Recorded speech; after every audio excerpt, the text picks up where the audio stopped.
Attorney, dahil nga ang sinasabi nitong si Ronald Cardema kahapon na napakatagal namang dinggin nung kaso na sinampalaban sa kanila. Pakipaliwanag nga po sa amin, ano ba talaga ang nature nitong kaso na i-file ninyo laban po sa Duterte Youth Party List Group? Opo. So way back in 2019 po, ako po kasama ng kaibigan ni Sir Ted na si Chairman Sixto Brillantes po. Nung chinek namin yung record ng COMELEC, na-discover namin na hindi pala po sila rehistrado. So nung chinek namin yung record ng COMELEC, it appears po na hindi po nila natapos yung registration nila sa COMELEC. In fact po, hindi po nagkaroon ng publication.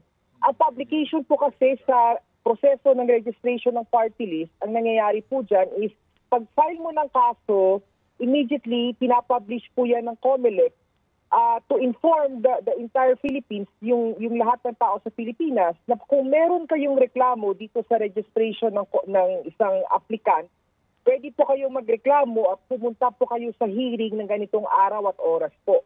It would appear na in the case of Duterte Youth, hindi po sila umabot doon sa publication process kasi po na-dismiss po ito ng COMELEC.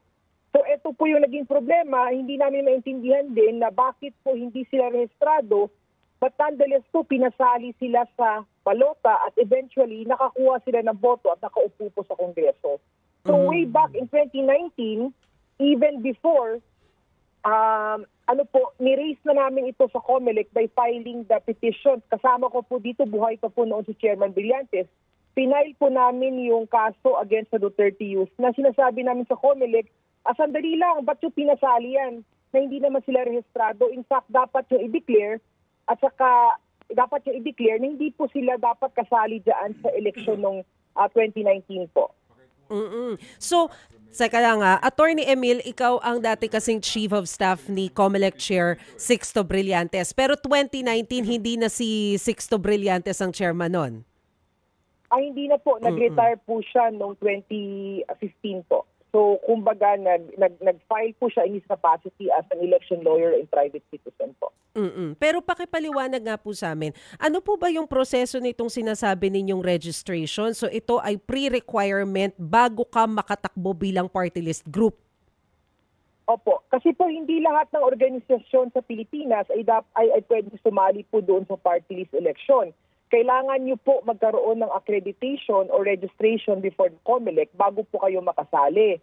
So ang requirement po nito ay nakalagay po sa 1987 Constitution at saka sa Republic Act 7941 or the Party List System Law. So andun po nakasulat ano ang proseso na dapat daanan ng mga grupo na gustong sumali sa party list. Yung isa na nga po doon sa main requirement ng batas at saka ng konstitusyon ay dapat kayo po ay manggaling sa marginalized and underrepresented sector. So kailangan po examinin ng COMELEC yan kung totoo ho ba na marginalized and underrepresented kayo. Yun nga po precisely yung reason na hindi po dumaan yung Duterte Youth doon sa proseso ng paghimay ng publiko, yung paghimay ng taong bayan whether qualified sila. In fact po, dahil hindi nga po sila dumaan sa proseso yun, naloko nila yung taong bayan. Bakit po? Remember po noong 2019, nag-attempt po umupo si Ronald Cardema bilang kinatawan ng youth or kabataan. Tapos later on na-discover pala na lampas na pala yung edad niya. In other words po, hindi na po siya youth.